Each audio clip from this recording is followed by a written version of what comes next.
Hello, and thank you for watching my video. This is an update to the Black Lion chest key runs that I've done in the past. I've done a couple of videos on them, and since the leveling system was completely overhauled in June 2015, I thought it'd be pretty cool to go back and show you what you should be doing.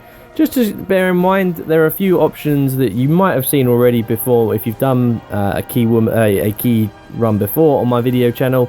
A couple of points: you should have equipped the shoulder blades, and also you should make sure that you're a common folk so you can talk to Petra. But the first thing, you're in this instance here, and look at them. There are so many people all over the place.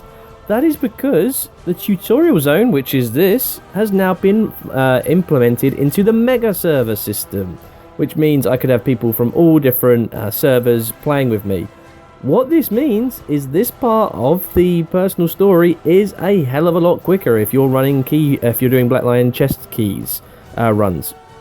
I'm gonna have to find a better way to say that, but as you enjoy me stumbling over my words. But I have on occasion been walking up here and then suddenly, boom, that's it. I'm back in Queensdale because the map has done the event. And it is really quick now. So you can be filled with a lot of other players. You can see here the event's not quite over, so we're going to go and have a look. But doing this run is a lot quicker. Now, I have actually sped this up a little bit, just because I know you don't want to really be bored watching me do this. You've seen me do it a couple of times before. But this is a standard run. There will be a lot of equipment that I'll try and cover a little bit later, which is why we go for the shoulder guards at the beginning. But if you look at that, the boss is just easily defeated because there's, I think, 3 or 4 of us, and we're easily going to be able to defeat the boss really, really quickly. So here it spawns, and there's nothing really you can do about that. So another thing that's changed is the waypoints are actually completely changed from what you actually have unlocked. Before, you would have the Salma waypoint in Divinity's Reach. You'd actually have 2 waypoints unlocked in Divinity's Reach. That's no longer the case, as you'll soon see after this video. It does mean initially you've got a little bit more travelling, but you're going to unlock a lot of other waypoints, so you're not really losing too much time. So there we go, that is the main boss done of this personal story instance. And what we're going to do, we're going to go and jump across to another waypoint that we'll need later. You can leave this until afterwards. I always like to do this one. So, as you can see here, you can either go to Divinity's Reach straight away, or you can head on into Queensdale and go down to this waypoint, because we will need this. But as you can see here, there is no more waypoints in Divinity's Reach unlocked. You have to go in and unlock them yourself. So that's something that's changed, and obviously making the tutorial instance a mega server. So we unlocked that waypoint. We'll waypoint back. It's only cost us a few copper, and we'll use our sword skill to jump our way up. And then what we'll do, we're going to go in, we're going to speak to a priest who's going to give us a speed boost, and we're going to go to our bank. Now we actually have a count-bound armor. It's level 10 armor, and all of it's infused with with runes that give you that extra might and might duration. So that's what you want to have, and a great sword that will give you a minor sigil of bloodlust and a damage increase against outlaws, because that's who you're going to be taking on a lot of in this sort of first starting zone and up to the personal story level 10. So we actually have a lot of bags as well. So we use the Tomb of Knowledge. These are actually the Tomes of Mentorship, the few extra ones that I have. We're going to go up to level 10. So here we go. We put those back. We'll get our equipment and our great sword out. I have a load of other equipment that I just dump on my my key runner. So ignore the fact that I've got all this extra equipment. This is actually for another occasion and something else I've been doing. You'll notice as well we actually have level 10 food. This is going to give us a permanent health boost. It's really, really handy. Basically, it means you will never die in this. Not unless you really go up against something ridiculously overpowered. So, as you can see, we're collecting all our rewards. You might get lucky and you might actually get a die from one of these rewards. And that die is going to be worth almost a gold to you. So, again, there is value in doing these runs because some of the rewards are actually really worthwhile. So as we're proceeding on, we're going to go and do the first step of our personal story instance. You can see there we've got I've coloured it all in the luminescent armour.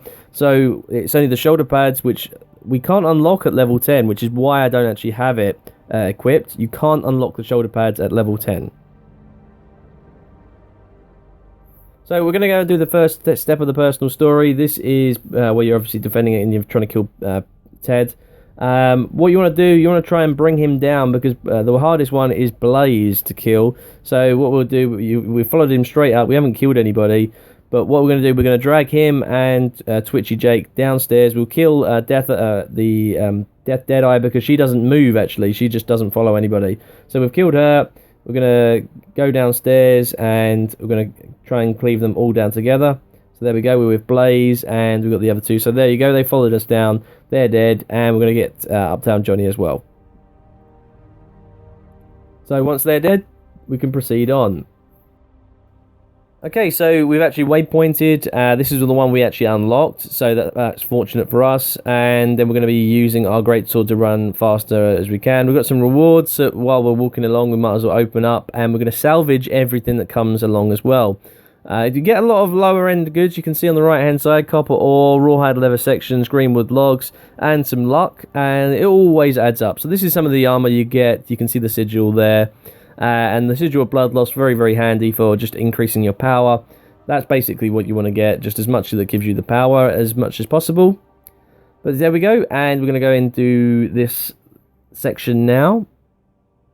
Important thing that you should worry, don't use your extra boosts here. Use the sort of skill 4 on the greatsword that cripples them, and then they basically stand right in front of you. You can use skill 2, 100 blades, and then you can use your mobility to really race along, and you can see how quickly we're moving along here.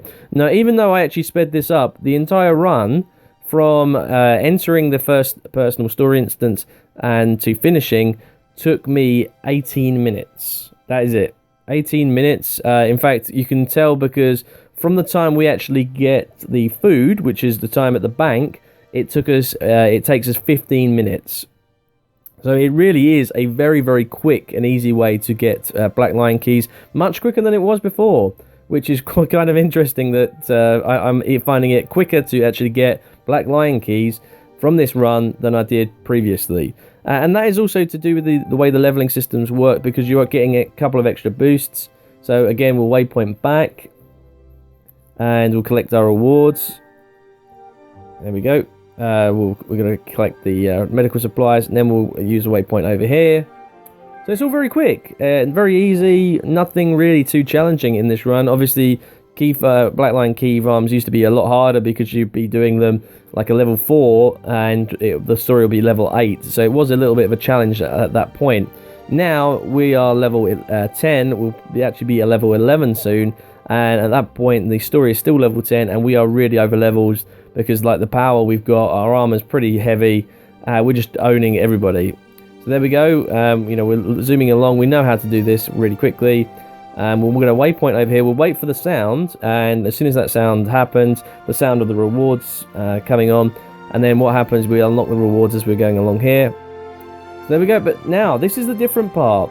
You'll notice that we've got some loot. But in the top left, we actually have some trait points that have been unlocked, or some hero points. So we've got a choice of what we can actually unlock. We could go for Sigil of Might. However, I always find that for Great Justice, which only costs 4 points, and we have 5 to spend.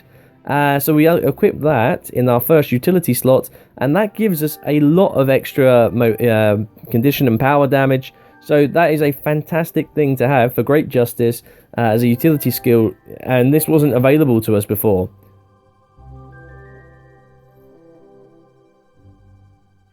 So we're going to be proceeding down. Here we go. We've got the bandit.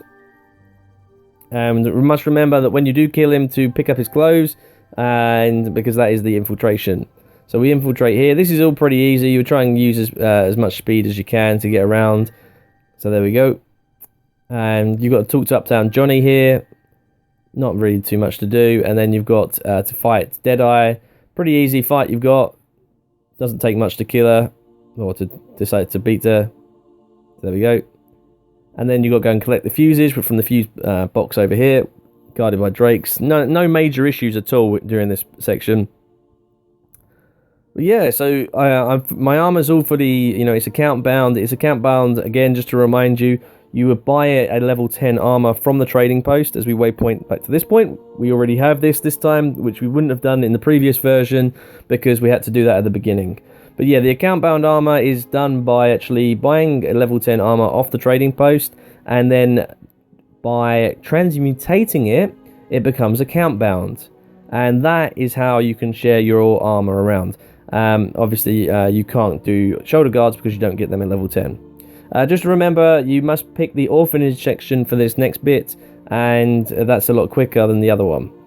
So here we go, we're proceeding in. The same with the greatsword as well. The greatsword you can actually craft if you are a weaponsmith. You can craft the weapon yourself and transmutate it, and it becomes account bound. So really nice little thing to have there. And this is so much easier than it used to be. Really is, really, you know, nice and easy, and generally is quicker. You can get around about 3 key runs done in an hour. That's what I've managed. I've managed 3 key runs in an hour with a couple of minutes to spare. That's been my record. You know, I don't claim to be the master. You know, you can see that I don't have everything perfect. You know, I could put the waypoints in the chat log, but I don't bother with that. I'm not, you know, too fast. I do. It's really a couple of minutes here and there is not going to make too much difference to my life, but I'm just enjoying it as well. So there we go. That is this section done, which used to be really, really hard indeed. You can then run to the orphanage, and that is that. So there we go, and we'll then come into the final part of the story. So you can see here, this is where the orphanage is. We'll wait for the cutscene, and there we go, and speak to Francis.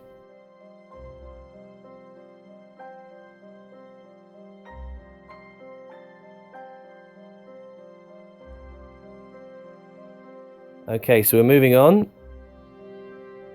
and there we go. So we got another section rewards, and we're moving on. Okay, so we're into the final section now, and this is going to be, we're going to get our salvage, our loot. You know, again, you've got a lot of stuff to salvage. It really does make sure that you get all of this. You can see all the stuff we're getting. It's really handy for all your tier 1 materials. And we go down this stairwell here. So this is the final part, and again, this used to be pretty tricky indeed. When you'd have like the Mesmer clones, you'd let them do all the work. We don't need to do that anymore. We can go in and kill them all ourselves. With our Sigil of Bloodlust, it's really, really easy to do. So there we go, and here they come. And so there you go, they've got the Crusader in there. We go using skill 3, gets a lot of them down. They're just going around. You can see the amount of damage that we're doing to the enemies. They're all dead. So, but look at our Sigil of Bloodlust, we're up to 15. This gives us so much power, and 17 is just going to get owned. I do think the clothes do a lot more damage than I do, but still, there we go, and that's it. There you go, ladies and gentlemen, that is a key run done, and really, really quick indeed. We've got the Black Lion key there, and not too much issues at all. Much quicker than the previous versions.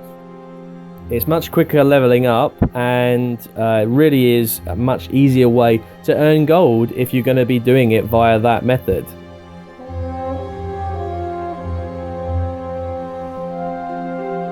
So, I hope you've enjoyed this little video. If you have any questions regarding my methods, if you've got any tips you think that I've not done correctly, please let me know and leave them in the comment section below. Feel free to subscribe and follow me on Twitter.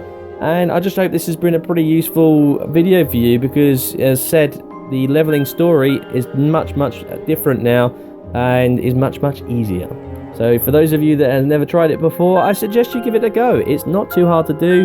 One final thing to make sure you do: sell your stuff, put all your stuff back in the bank before you delete your character, because otherwise you will have to buy everything all over again. Thanks for watching, and I'll see you on the next video.